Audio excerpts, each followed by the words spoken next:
Hi, Scott. Hello. Welcome to the latest episode of Pedalpocalypse. And where are you right now?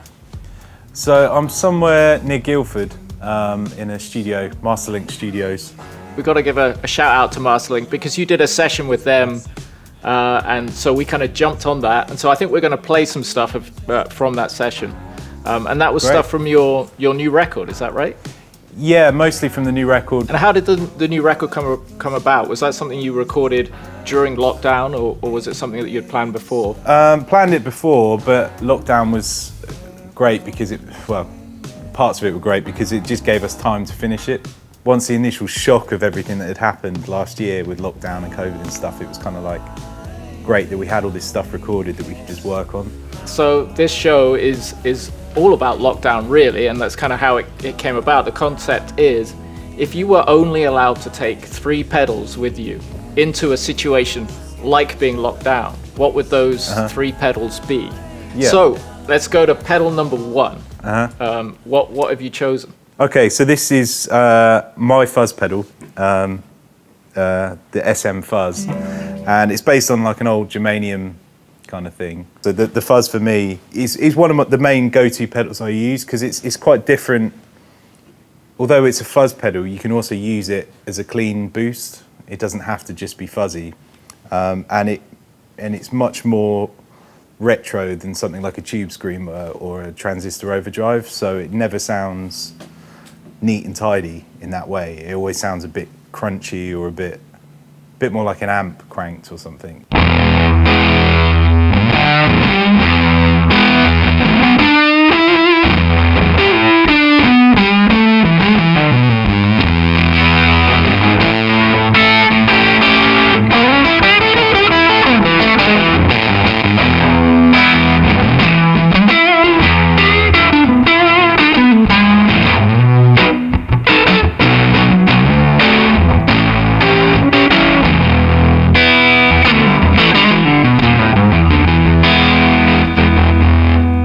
Yeah. Cool. So if you roll the volume back a little bit, it goes from full up. If you just back it off a bit, you get a kind of. It just adds like a top end to your existing sound. So without the fuzz, full up, and then with the fuzz but like backed off, you get this kind of like. It's more like a sort of almost martially kind of breakup. You can still play chords and stuff under it.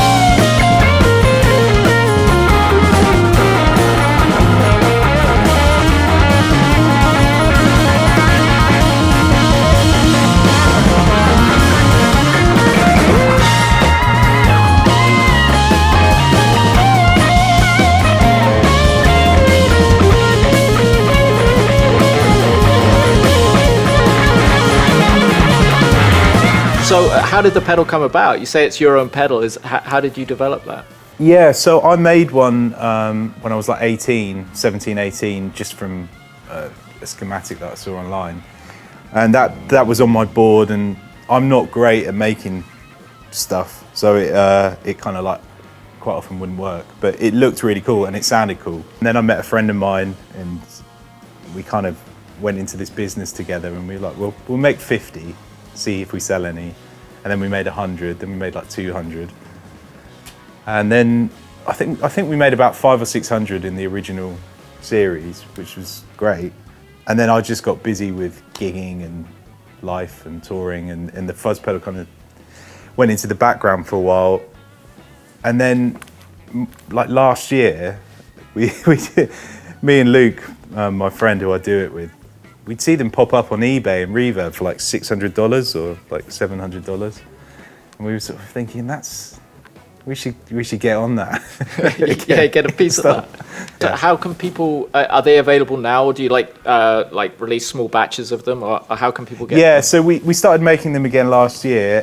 Just small batches. So they're available from smfuzz.com, and we've got a new octave fuzz coming out, which is an octave and a silicon fuzz in one pedal. So let's move to pedal number 2. Okay, so this is a Roger Mayer Octavia. It plays the high, the high octave of the note, but it kind of doesn't track very well. So it almost sounds a little bit like a kind of ring modulator type of thing, but it's really percussive. And, you know, for example, if you just turn the tone down on the guitar, if you're on the neck pickup on a Strat,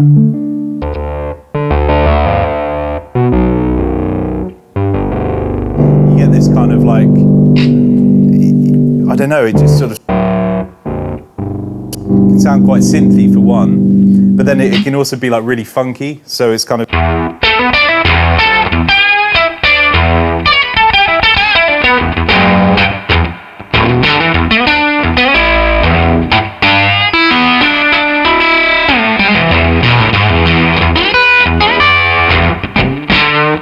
I like using it in a few different ways. You know, it's like a real percussive thing, like the note kind of dies. It's got like a weird, almost like, can sound a bit keyboardy or like Rhodesy or something. But you can,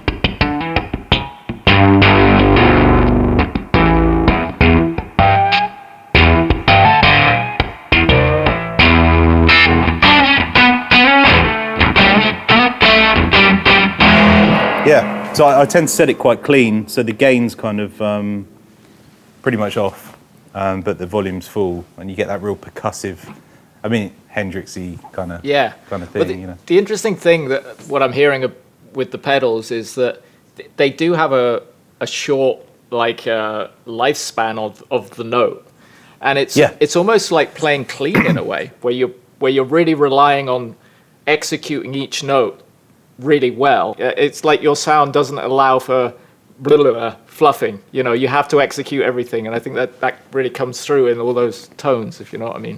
Even just where you play on the guitar, you know, if you play by the bridge, it's very staccato-y and percussive.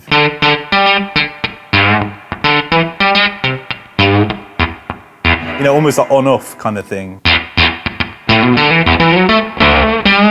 I mean, I quite often think of like a Stevie Wonder-y sort of sound, you know, that.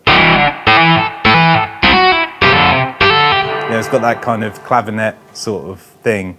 And then using that in conjunction with the fuzz as well. So you can go from like a real, quite a sweet, clean sound to like with two pedals.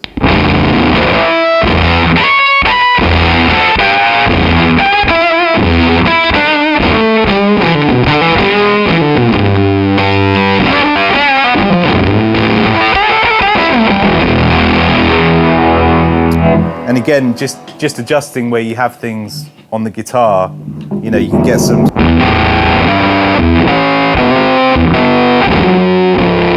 know, some kind of crazy sounds. Cool. Well, what's number 3 on the Pedalpocalypse list? It's like Blind Date or something. Right.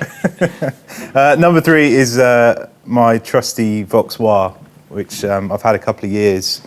This is a 70s one, I think early 70s. Which I've kind of like modded a little bit, but yeah.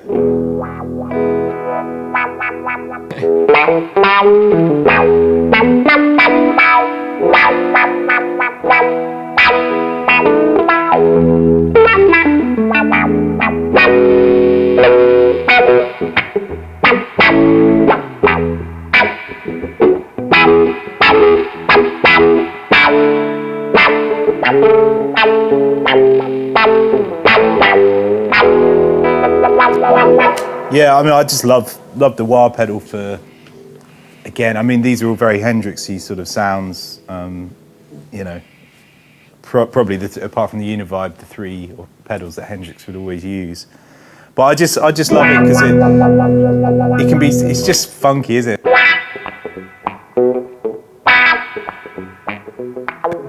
You know, you kind of combining that with something like the Octavia as well. I just love those. That for me is like, it's just like, I kind of always go to that kind of area.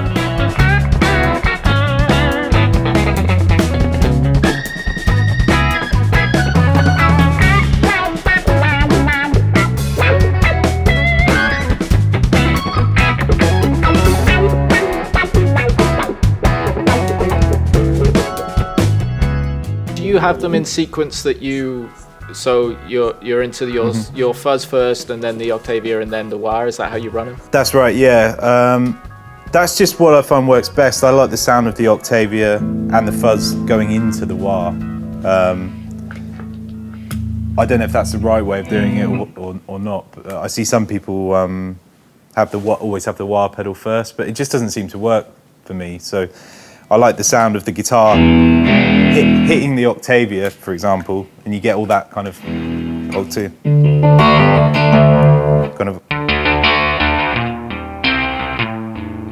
all that kind of good Octavia-y sort of stuff, Octavia-y stuff.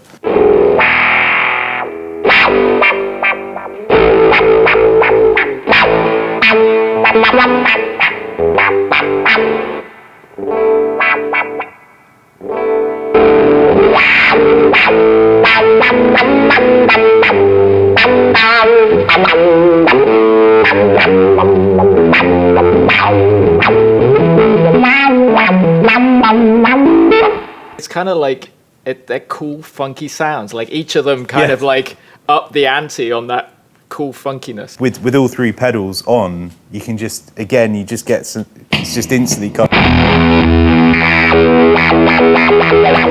of crazy.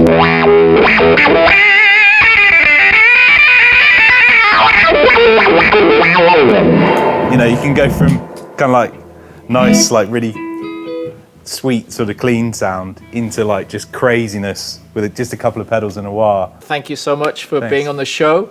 Thank you to the Masterlink guys who helped set this all up, and you're in the UK, I'm in the States, and we're kind of, I guess, via satellite somehow connecting. And also your Masterlink session is up now, and they can see that. I'll put the URL on the screen down here, and they can go check that out. And that's you playing with a room full of amazing musicians. Yeah, go check that out. Thanks, Scott. Awesome. And, thanks, man. Thanks, Rob. See you soon.